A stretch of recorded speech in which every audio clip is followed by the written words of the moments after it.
school starting next week, we have been reflecting upon a simpler time of life. Days filled with freedom, autonomy, and creativity, void of the internet and cell phones, a time that was not insubstantial, though filled with new and adventurous possibilities. A native of Winter Park, his speech is titled, My Generation. Please join me in welcoming to the lectern distinguished Toastmaster, Mark Shear. All right.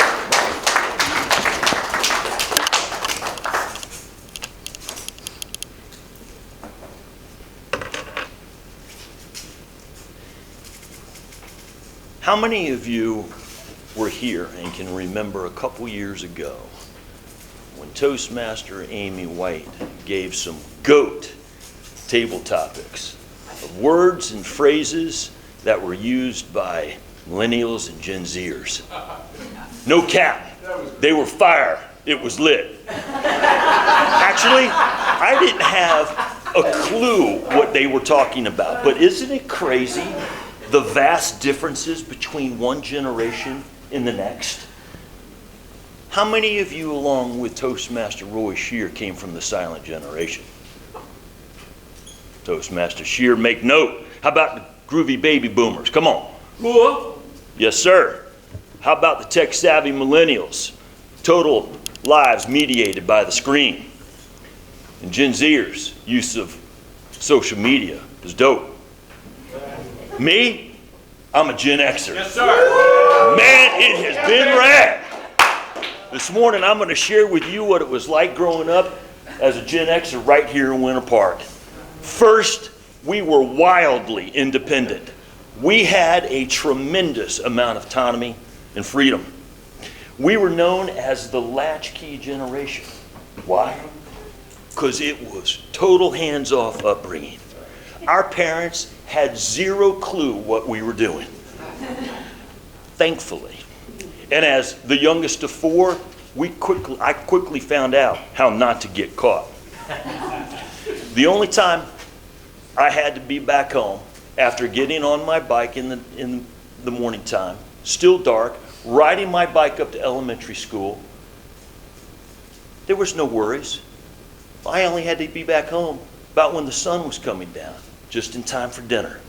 There were no cell phones. There were no tracking devices. Our mom and dads did not have to worry about anyone getting snatched. For the most part, everything was going to be okay. But what happens when you have that much time on your hands? You get into a little mischief. And my grandparents, they lived in Altamont Springs, which is now referred to as Crane's Roost. And I spent every single weekend playing at their house. And one afternoon, I moseyed out the door over to the neighbor's house, went to the back porch, and I found a box of matches. I took that box of matches, went out into the field of Crane's Roost, found a foxhole big enough that I could crawl into, and I started lighting the grass. And all of a sudden, the fire started leaching over the top of the foxhole, and before I knew it, there was a blazing fire that completely devastated and wiped out Crane's Roost. And who would have ever thought that Mark Shear would have cleared the pathway for the development of the Altamont Mall? Second, we were an ingenious group of kids. There was no Snapchat. There was no TikTok. There was no PlayStation. We played outside all day long.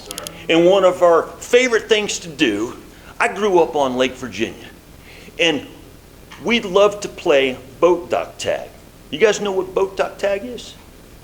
We would play on top of the boat dock, and we would play tag under the boat dock, and we would be out there when the sun came up until the sun went down, not thinking twice about the massive gators that once inhabited the Winter Park chain of lakes.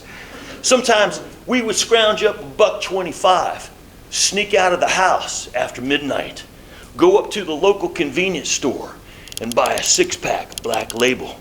We'd bring it back home, put it on our surfboards, and we would paddle out in the middle of the night over to Rollins College ski ramp. Yeah, we would drink beer. And we used to learn how to slide down that ramp And one time, one of my buddies completely took the legs out of me, and I smashed my chin so hard it put a massive gash in my chin. And unlike the shuttle services that parents provide today, we had to be creative. We found out that you could take a snapper riding lawnmower and it became the transportation of choice around town. We even learned that you could tie a ski rope to that thing, and we took skateboarding to the next level, and we rode all around the neighborhood. Third, we had a certain understanding of what was right and what was wrong.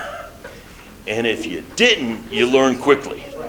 And for me, sometimes I had to learn the hard way.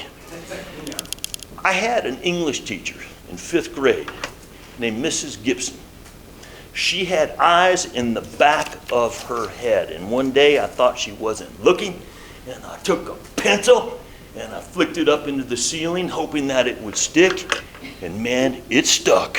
And before I knew it, she hit me so hard, my face just bounced off the desk in front of me. Mark, do not do that again. And sometimes others had a hard time learning what to do.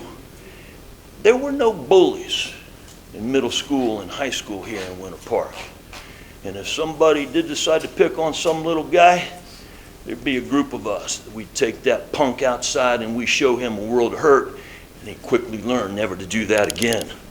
And if you had a beef with someone, you didn't have to worry about getting knifed or shot full of holes.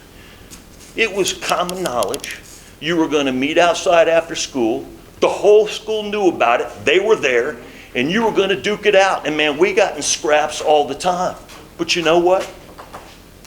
We got to be better friends for it most of the time. In closing, growing up as a Gen Xer, it's been absolutely incredible. And looking back, the freedom that we had made us stronger. The quick learning made us better. I once read a sign that pretty much summed up the playground of a Gen Xer.